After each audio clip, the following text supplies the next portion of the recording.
కూటమి అభ్యర్థుల గెలుపు కోసం పవన్ కళ్యాణ్ రాష్ట్ర వ్యాప్తంగా ఇప్పటికే రోడ్ షోలు మీటింగ్లు నిర్వహిస్తున్నారు. వైసీపీని గద్దెదించేందుకు అహర్నిశలు శ్రమిస్తున్నారు.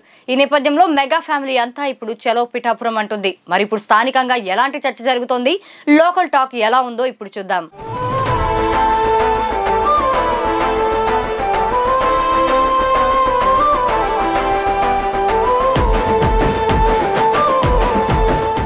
జనసేన అధినేత పవన్ కళ్యాణ్ పోటీ చేస్తున్న పిఠాపురం నియోజకవర్గం ఇప్పుడు తెలుగు రాష్ట్రాల్లో అందరి దృష్టిని ఆకర్షిస్తోంది. ఈసారి గెలిపే లక్ష్యంగా అడుగులు వేస్తున్న తరుణంలో ఇప్పుడు మెగా కుటుంబం అంతా ఆయనకు అండగా ఉంటోంది. మెగా బ్రదర్ నాగబాబు కుటుంబ సభ్యులు 3 రోజులుగా పవన్ కు మద్దతుగా ప్రచారం నిర్వహిస్తున్నారు. దీనికి తోడు వెండితెర, బుల్లితెర నటులు సైతం స్థానికంగా సందడి చేస్తున్నారు. అదే విధంగా గొల్లప్రోలు మండలంలో పవన్ నిర్వహించిన రోడ్ షో గ్రాండ్ సక్సెస్ కావడంతో పవన్ ఫ్యాన్స్ లో మరింత జోష్ కనిపిస్తోంది. 44 డిగ్రీల ఉష్ణోగ్రత ఎండలు సైతం లెక్కించకుండా, వడగాల్పులు పట్టించుకోకుండా ఆయన్ను చూసేందుకు ప్రజలు తరలివచ్చారు. ఇదే ఆయన గెలుపుకు నిదర్శనంగా స్థానికులు చెబుతున్నారు. గెలుపు ఎప్పుడో ఖాయమైందని, ఇక చూడాల్సింది మెజారిటీ మాత్రమేనని వారు అంటున్నారు.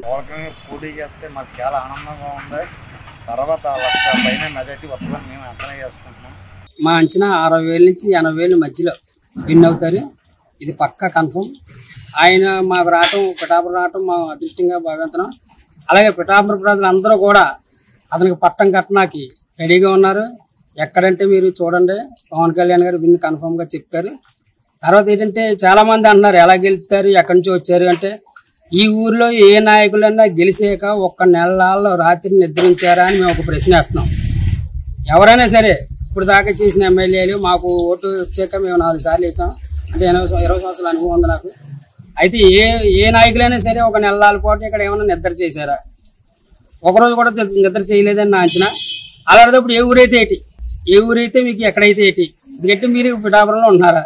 ఎవరన్నా గెలిచిన వాళ్ళు పిఠాపురం ఉన్నవాళ్ళు కాకినాడలో ఇల్లు కట్టుకుని వెళ్ళిపోతున్నారు. అదే కాకినాడలో ఉన్నవాళ్ళు హైదరాబాద్ ఇల్లు కట్టుకుని వెళ్ళిపోతున్నారు. అలాంటప్పుడు ఎక్కడైతే ఉంది పవన్ కళ్యాణ్ గారు అయితే ఇక్కడ ఉంటారు. ఒకవేళ ఒక 10 రోజులు షూటింగ్ పని మీద వెళ్ళినా పిఠాపురం మాకు సేవ చేస్తారని మేము ఖచ్చితంగా అనుకుంటున్నాం. పిఠాపురం అంటే ఎవరు తెలియని వాళ్ళు చాలా మంది ఉన్నారు. ఇప్పుడు ఈయన రావడం, పోటీ చేయడం వల్ల పిఠాపురం అనేది ఒక ప్రసిద్ధిగాంచిందిగా మన ఆంధ్రప్రదేశ్ అని తెలుస్తుందండి. మన ఆంధ్ర రాష్ట్రం ఇంటర్నేషనల్ కూడా తెలుస్తుందండి. పై కూడా వెళ్ళి ఎక్కడెక్కడికో వెళ్ళి పిఠాపురమా, ఒకప్పుడు కాకినాడ అంటే కాకినాడ అనేవారు. ఇప్పుడు అలా కాదు, పిఠాపురం, అమ్మో పిఠాపురం పవన్ కళ్యాణ్ పోటీ చేస్తున్నారు అని పిఠాపురానికి ఇంత మంచి పేరు వచ్చింది ఆయన ద్వారా. అలాగే ఆయన పోటీ చేయడం, వంగగీత గారు నిలబడడం అనేది మంచిదే.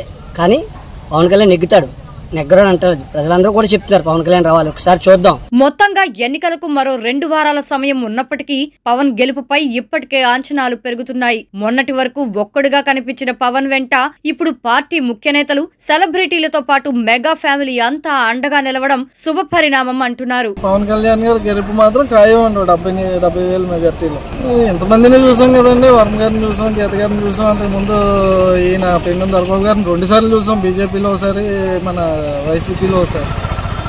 వీళ్ళందరినీ చూసామండి. ఇప్పుడు ఈయన్ని కూడా చూద్దామండి. మరి ఒకసారి చూస్తేనే కదా అభివృద్ధి ఏం చేస్తారో ఎంతవరకు అనేది తెలుస్తుంది మనకని. మంచి ఎట్టు వచ్చేది వంగ గీత గారు ఒరికి చేయడం కారణం ఎవడో ఆ రోజు చిరంజీవి గారు పెట్టుకుని వచ్చారు. చిరంజీవి గారు ఆ రోజుని ఏంటంటే 18 సీట్లలో 16 సీట్లు మన తెలంగాణ 2 వచ్చేసారు. అందులో లేడీ ఈవిడేరక ఆవిడ ఏం అడిగితే అది ఇవ్వని చిరంజీవి గారు మాట చెప్పడం వల్ల అక్కడ పైనుంచి గ్రాండ్లు వచ్చి చేయగలిగి మా ఊరికే చేసి హాస్పిటల్ ఊరు కట్టించారు. అది కూడా చిరంజీవి గారి పేపతే అది పెదరాజులోని. అసలు గీత సార్, అసలు గీత అంటే ఏంటి? అసలు ఒక పవన్ కళ్యాణ్ మీద ఓడించేసి అలా అంత ఆలోచన ఎందుకు వచ్చింది? అసలు పవన్ కళ్యాణ్ గెలాలని మేము ఆశిస్తున్నాం. కానీ 1,00,000 మంది పవన్ కళ్యాణ్ గెలుస్తారని చెప్పేసి మేము ఆశిస్తున్నామండి.